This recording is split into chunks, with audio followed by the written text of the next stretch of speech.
Journal Club presentation is from the Journal of Association of Physicians of India. This article was published in the journal on August 2019. My moderator for this Journal Club presentation is Dr. Karthik Rao.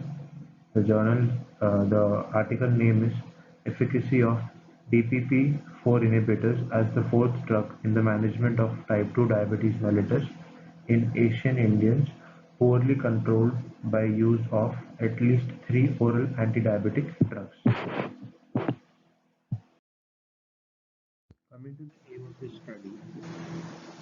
The aim of the study is to evaluate the efficacy of dipeptidyl peptidase 4 or DPP-4 inhibitors as the fourth drug in Asian Indian population with type 2 diabetes mellitus in whom sugar is uncontrolled in spite of use of at least 3 oral anti-diabetic drugs. So this here flowchart shows us the summary of ADA guidelines for management of type 2 diabetes with OHS. So as we can see on top, first line therapy for managing type 2 diabetes is always metformin unless contraindicated. And after starting the first line, we should monitor the HbA1c. And from here onwards, every 3 to 6 months, we should regularly check the sugar level of the patient to see the sugar control. Next is, in case if the patient requires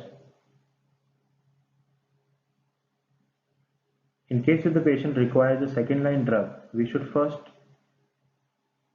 assess in case if the patient is having an established cardiovascular disease or CKD or not. In case if the patient is having cardiovascular disease, then glucagon-like peptide first receptor agonist such as liraglutide is preferred in such patients, as these drugs are having cardiovascular benefit, such as liraglutide. Otherwise, we can also use SGLT2 inhibitors, which are also having, a few of them are having cardiovascular benefits, such as empagliflozin and canagliflozin. So afterwards, we again monitor the patient. If the HbA1c is not getting controlled, then the other option is to add the second drug out of these. And otherwise, we can also add DPP-4 inhibitors if the patient is not getting GLP-1 receptor agonist. Then other options are basal insulin, thiazolidinediones, and sulfonylureas. In case if the heart failure or the CKD predominates, then SGLT2 inhibitors with evidence of reducing heart failure or CKD are preferred, but the GFR should be adequate.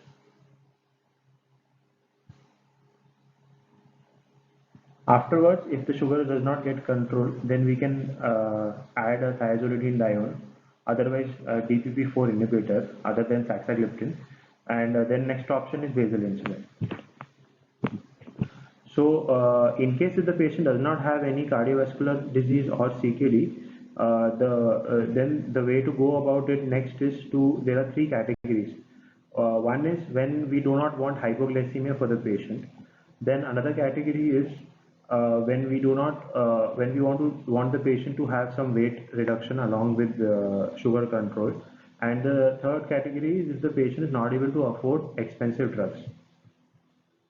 So in the first category, this category is particularly useful for patients who are newly diagnosed diabetics, who might not have much awareness about hypoglycemia, or even elderly patients sometimes. So in this, we can either start DPP-4 inhibitor, a GLP-1 receptor agonist, SGLT2 inhibitor, or thiazolidinedione. This will be the second line drug after metformin. Afterwards, if the HbA1c is not getting controlled, then we can add a third drug as described over here. And afterwards, the next choice will be either insulin or sulfonylureas. Usually, sulfonylureas is not given to patients in whom we don't want hyperglycemia. Then next is in case if we want associated weight loss for the patient, then the second line drug we should add either GLP-1 receptor agonist or SGLT2 inhibitor, and the other drug can be added as a third line.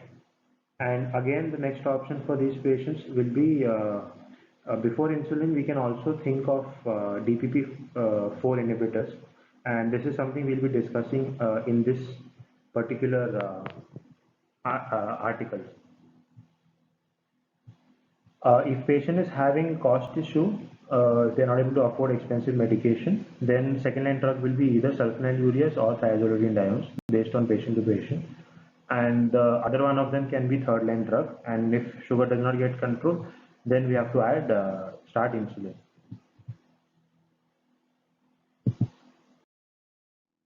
Coming to the introduction, the management of patients with type 2 diabetes mellitus often remains a challenge due to the progressive nature of the disease, and also most patients inevitably require combination therapy in order to maintain a good glycemic control.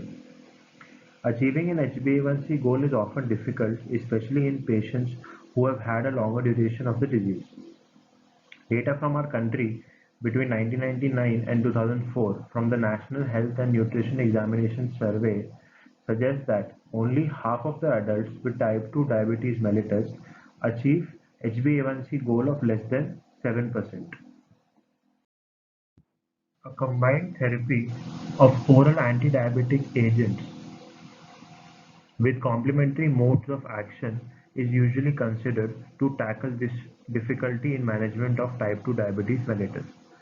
The availability of diverse classes of oral anti-diabetic agents that act via different mechanisms to correct the underlying pathophysiological defects which characterize type 2 diabetes has greatly expanded the potential for combination therapy. A significant change in diabetes therapy has been the introduction of drugs that act on the incretin axis, like the DPP4 inhibitors. DPP4 inhibitors are weight neutral drugs and have a very low incidence of hypoglycemia, unlike sulfonylureas and insulin.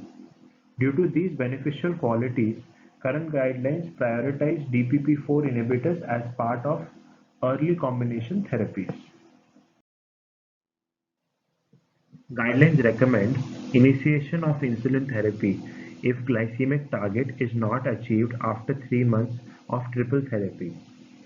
The current study was aimed at assessing the efficacy of commonly used DPP4 inhibitors as a fourth drug in patients with type 2 diabetes mellitus which is uncontrolled on existing triple drug therapy with the objective of delaying insulin initiation.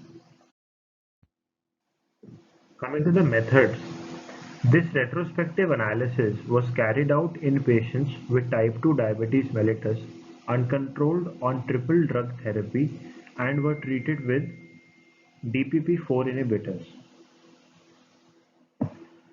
The drugs used in this were sitagliptin at 50 mg OD, vildagliptin at 50 mg BD, teneligliptin at 20 mg OD, linagliptin at 5 mg OD, and saxagliptin at 5 mg OD was added as a fourth drug in patients who regularly visited the diabetes specialty clinic in Mumbai.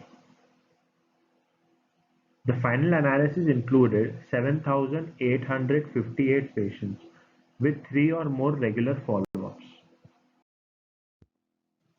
Inclusion criteria: patients who had records of 3 or more regular follow-ups, patients who had poor glycemic control despite taking at least 3 oral anti-diabetic drugs, which could be metformin, sulfonylureas, pioglitazone, or alpha-glucosidase inhibitors.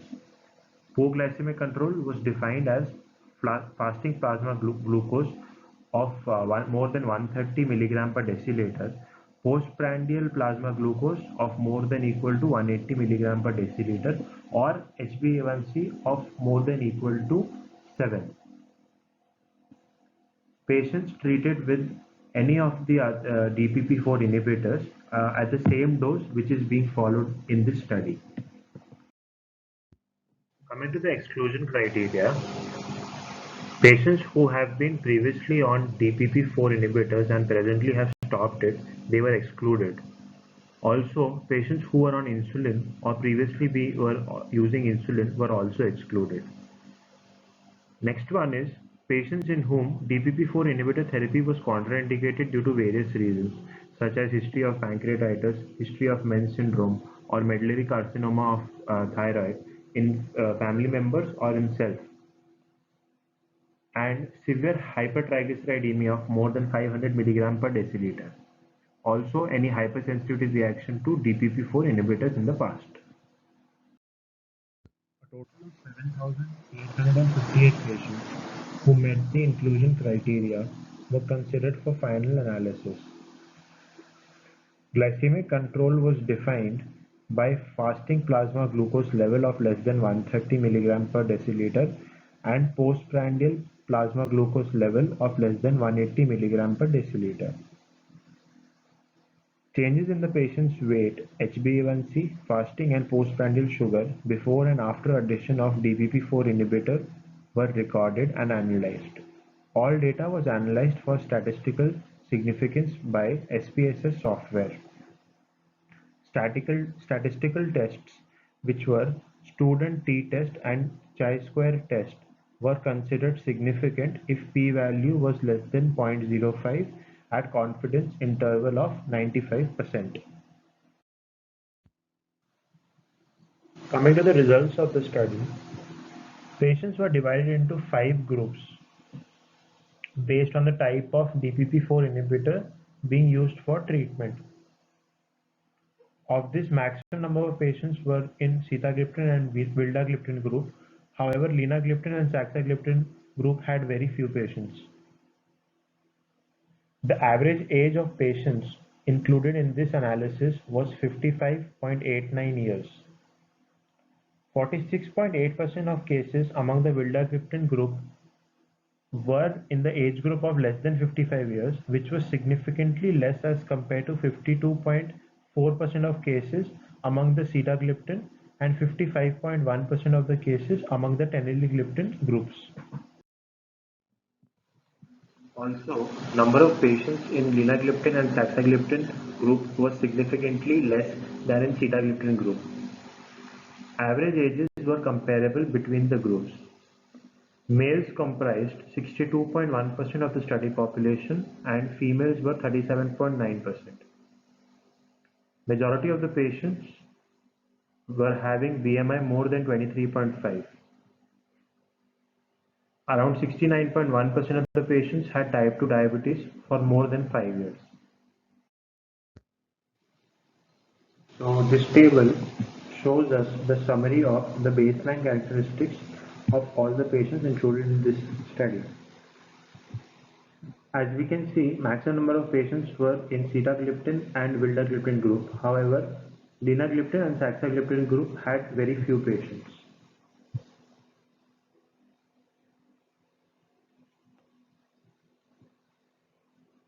We can also see that majority of the patients in the study included males, as 62.1% patients included were males and 37.9% were females. Also, majority of patients, which is 83.6% of the patients, they were having more BMI, more than 23.5. Also, the duration of diabetes in these patients, majority of the patients were having diabetes since more than equal to last 5 years. Coming to the time taken by various DPP-4 inhibitors to achieve glycemic control. The mean duration required to achieve glycemic control after introducing a DPP-4 inhibitor was around 2 months or 8.2 weeks. The mean duration required to control diabetes for sitagliptin group was 6.3 weeks, which was significantly less as compared to vildagliptin and teneligliptin group, in which it was 8 weeks.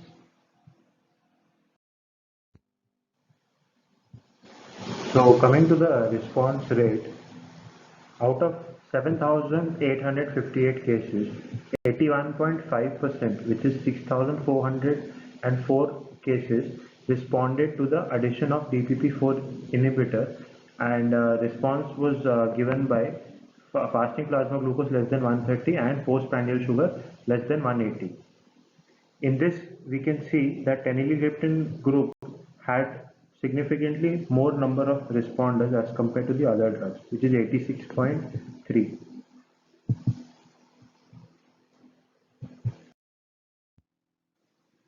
Coming to response according to age, sex, BMI, and duration of diabetes.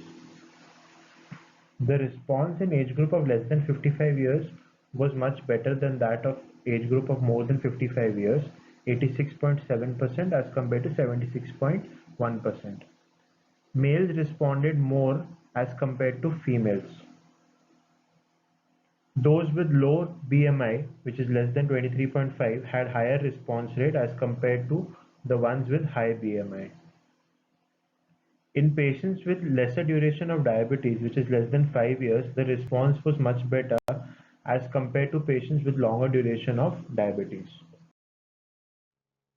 Next is changes in the mean fasting, postprandial sugar, and HbA1c. Before starting DPP-4 inhibitors, the mean baseline fasting and postprandial sugars were around 160.9 and 227.8 respectively. After addition of DPP-4 inhibitors, it decreased to 132.8 and 172.5 respectively. The mean reduction was 28.1 and 55.3 milligram per deciliter respectively. This change was statistically significant. The mean reduction in fasting plasma glucose was significantly higher in teneligliptin group as compared to vildagliptin group and sitagliptin group. In teneligliptin group, it was 21%, and vildagliptin group it was 15.2. Sitagliptin group had 15.9%. The mean reduction in postprandial sugar was comparable in teneligliptin, vildagliptin, and sitagliptin groups. The overall mean HbA1c decreased from 8.2 at baseline to 7.0 at the end of treatment over 3 months, which was statistically significant. Mean reduction in HbA1c was comparable in all the 3 groups. Coming to the discussion part, despite wide structural heterogeneity among DPP-4 inhibitors and differences in their pharmacokinetic profiles, the data available indicates that they have similar glucose-lowering efficacy in combination with other anti-diabetic drugs. DPP-4 inhibitors added to oral anti-diabetic drugs with complementary mechanisms of action have been proven to be particularly effective in lowering all 3 glycemic parameters: fasting, postprandial sugar, and HbA1c in multiple studies, regardless of age, gender, race, ethnicity, or BMI. With the use of 3 or more drugs, the risk of hypoglycemia significantly increases, and thus the choice of drugs is therefore a paramount in preventing this adverse event. DPP-4 inhibitors as fourth drug in patients failing on triple therapy may offer significant advantage of achieving glycemic control. DPP-4 inhibitors were found to provide effective glycemic control, as observed by the significant decrease in all 3 glycemic parameters. This benefit was observed when DPP-4 inhibitors were used as a fourth drug to patients failing on the triple therapy, thus providing effective glycemic control. Differences were found in glycemic control within these 5 agents which were studied. So, the conclusion of this study: in patients with type 2 diabetes mellitus, DPP-4 inhibitors as a fourth drug were found to be effective in achieving the desired glycemic control within 8 weeks of initiation. These agents offer an important addition to the treatment options for patients with type 2 diabetes mellitus by providing another mechanism to address the multiple pathophysiologic defects present in this disease.